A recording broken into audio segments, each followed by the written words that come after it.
its new jobs did not keep up with the growing population of Virginia. It's hard to stop once you start counting them up.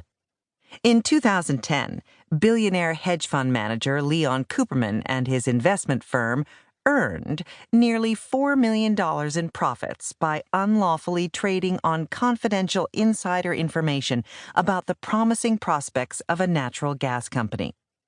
Cooperman's victims were in the dark and sold their investments to him on the cheap.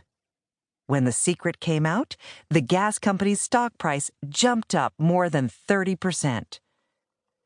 Pressured from the top, from 2009 through late 2016, employees at financial giant Wells Fargo opened potentially 3.5 million checking, savings, and credit card accounts without customer consent, slamming them with overdraft fees and other unauthorized charges.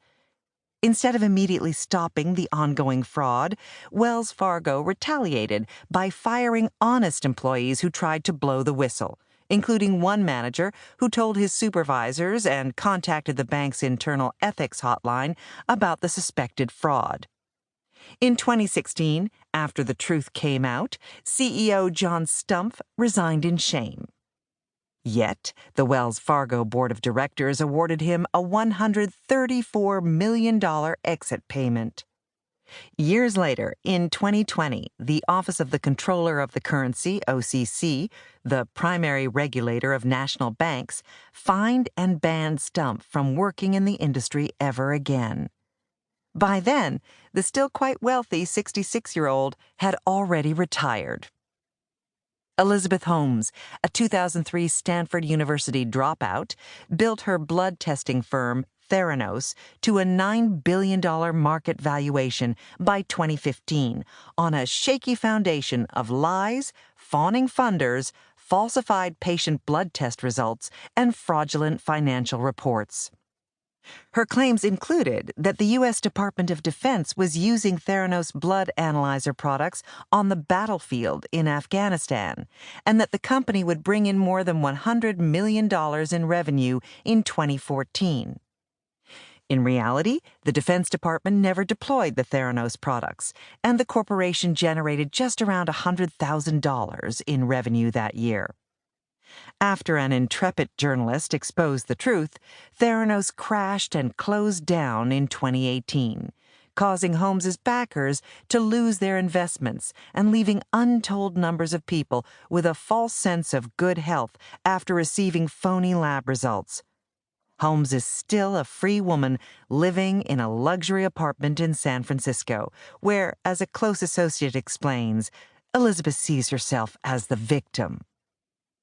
In 2019, after getting pushed out of the struggling startup WeWork, disgraced co-founder and CEO Adam Neumann secured a nearly $1.7 billion, yes, billion-dollar golden parachute from behemoth buyer SoftBank.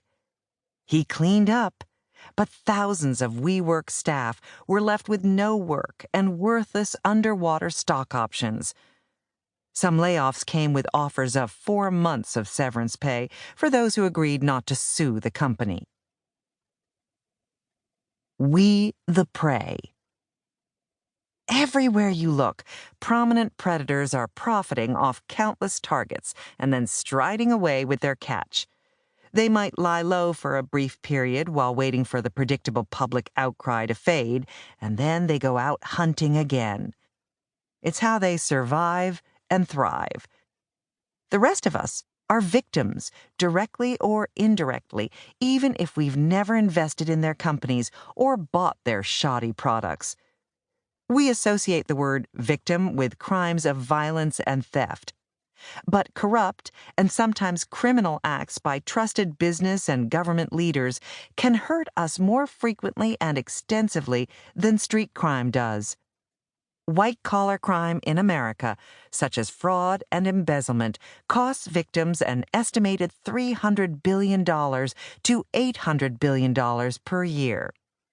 Yet street-level property crimes, including burglary, larceny, and theft, cost us far less, around $16 billion annually, according to the FBI. But we cannot know the full extent of white-collar crime.